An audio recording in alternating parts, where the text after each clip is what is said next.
Salut à tous, aujourd'hui dans cette vidéo j'analyse les résultats trimestriels de Google et puis de Visa, et puis reste bien jusqu'à la fin puisque je te donnerai mon avis et si j'achète ou pas les actions Google et Visa.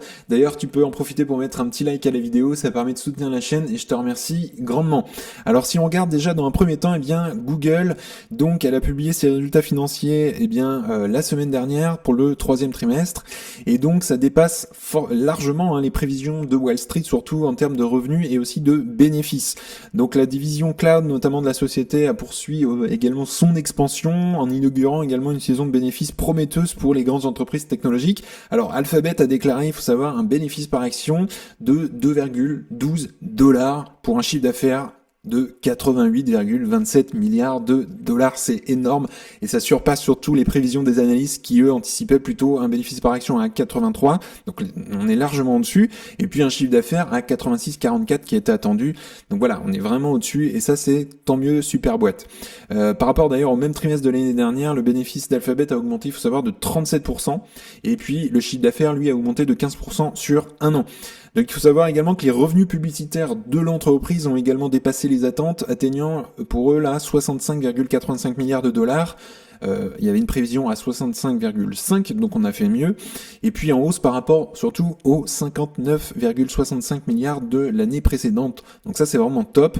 Il faut savoir que lors de l'appel de résultats qu'il y avait avec le PG Google, donc Sundar Pichai, il a souligné la forte croissance de la partie cloud, notant que l'offre notamment de l'intelligence artificielle de l'entreprise attire surtout de nouveaux clients et favorise la signature de contrats plus importants. Donc on aime ça. Les revenus du cloud ont également augmenté de 35% par rapport à l'année précédente pour atteindre 11,4 milliards de dollars, et ça dépasse les prévisions. Donc ça c'est vraiment cool.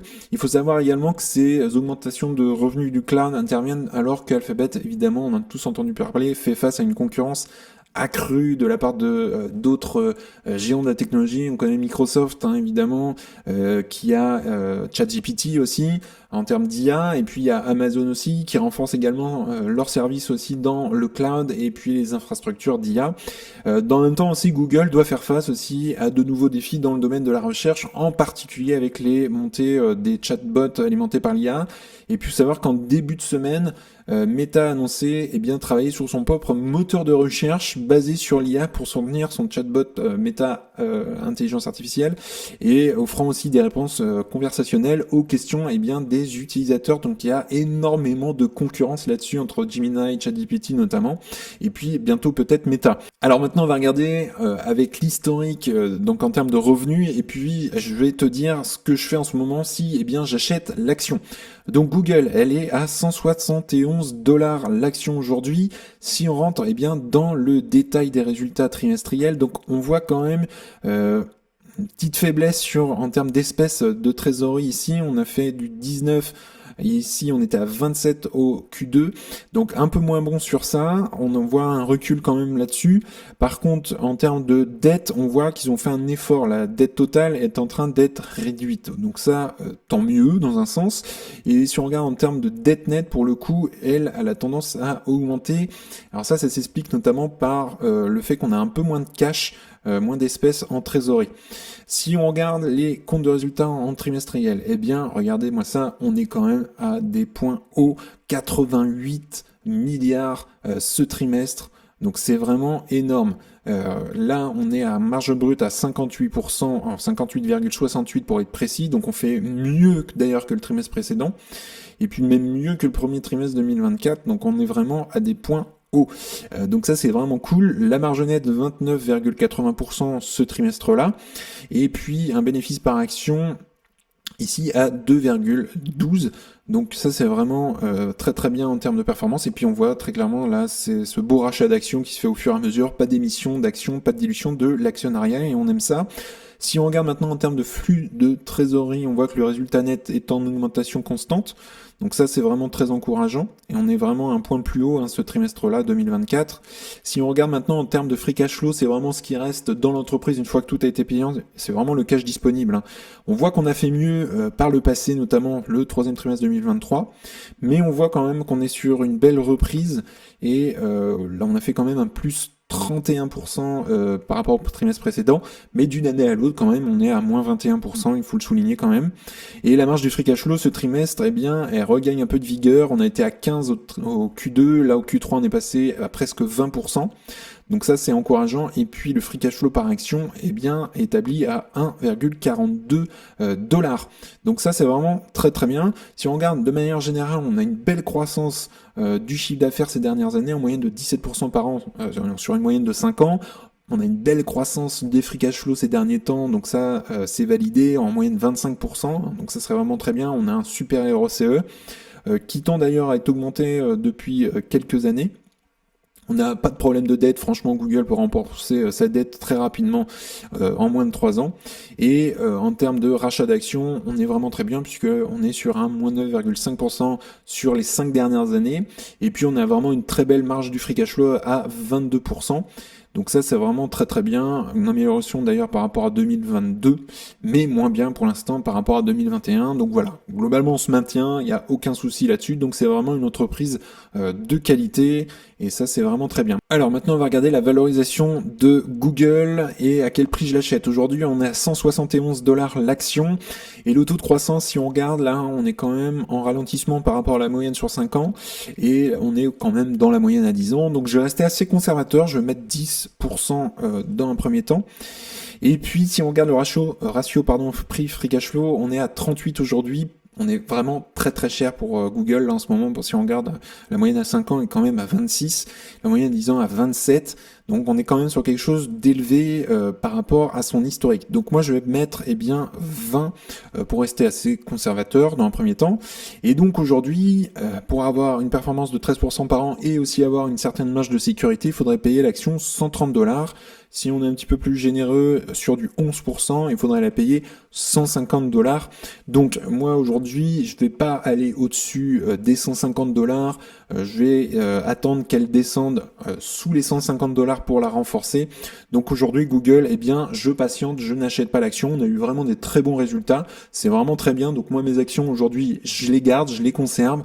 Mais si l'action continue de monter, tant mieux, je garde. Si elle baisse sous les 150 dollars, dans ces cas-là, je vais, je pense, commencer à la regarder et à renforcer ma position. Deuxième action maintenant, c'est Visa qui a sorti ses résultats, et donc la performance financière de Visa pour l'année 2024, elle a enregistré vraiment une solide performance avec un bénéfice net, donc GAAP, qui s'est élevé à 19,7 milliards de dollars, soit 9,73 dollars par action, en hausse de 14% et 17% respectivement par rapport à l'exercice de l'année dernière. Il faut savoir que le chiffre d'affaires net a atteint 35,9 milliards de dollars, soit une augmentation en fait de 10% en dollars nominaux et constant, donc ça c'est un peu plus technique. Et donc cette croissance est principalement due surtout à l'augmentation du volume des paiements. Il faut savoir que Visa est rémunéré à chaque fois sur un pourcentage, à chaque fois que tu fais un paiement avec ta carte bancaire. Et donc ça c'est vraiment très encourageant.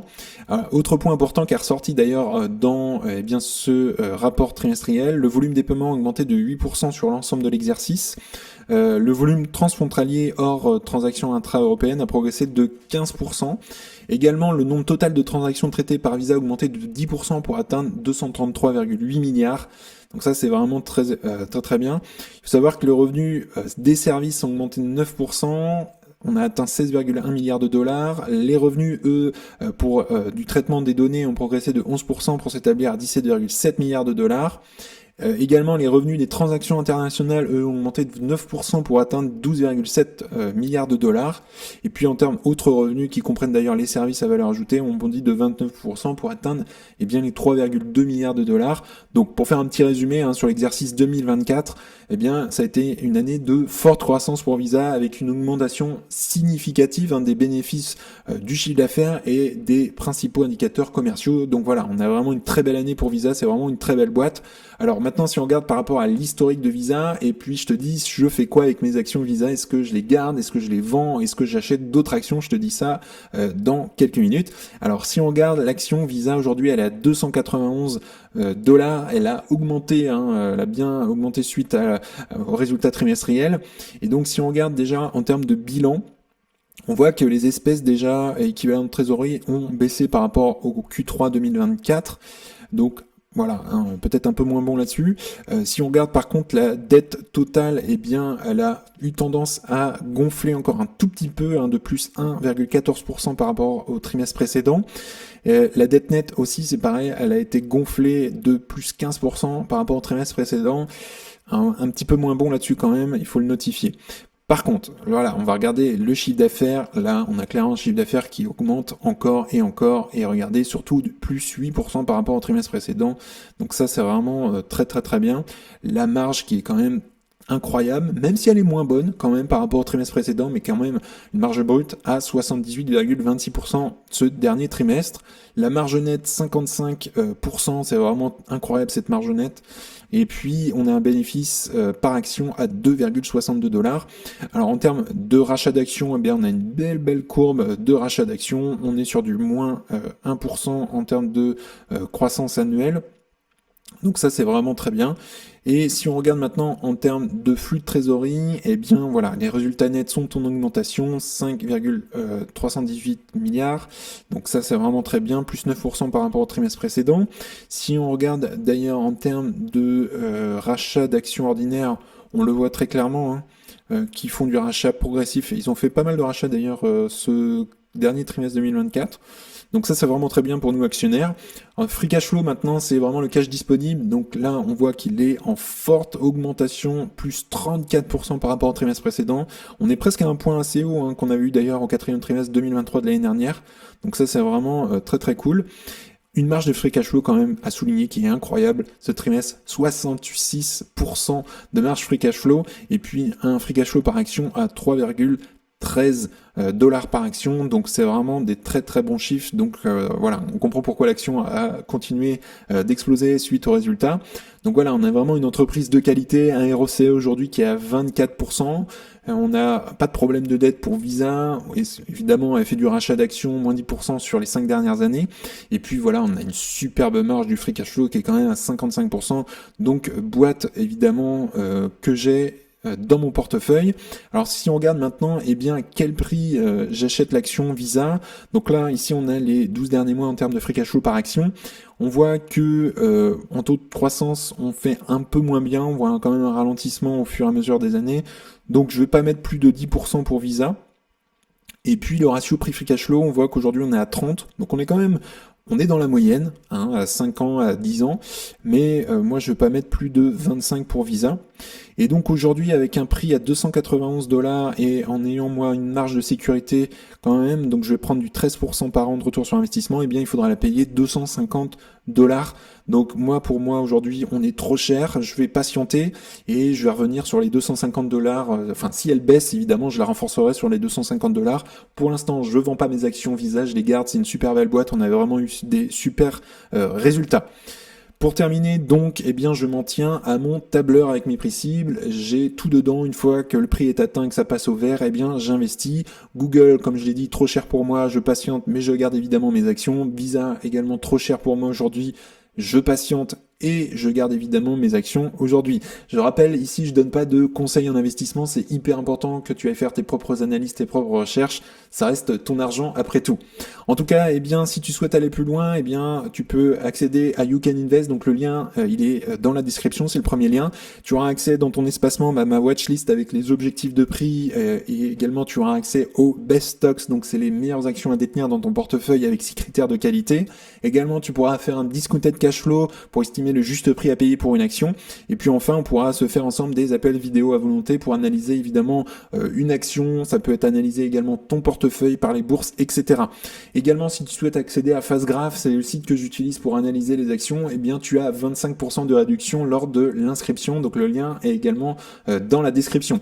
En tout cas, on en a fini pour aujourd'hui. N'hésite pas à liker la vidéo, à t'abonner, ça fera grandir la communauté et puis ça me soutient. Si tu souhaites regarder une autre vidéo, tu peux cliquer juste ici. En tout cas, je te souhaite une excellente journée et à bientôt pour une prochaine vidéo. Salut!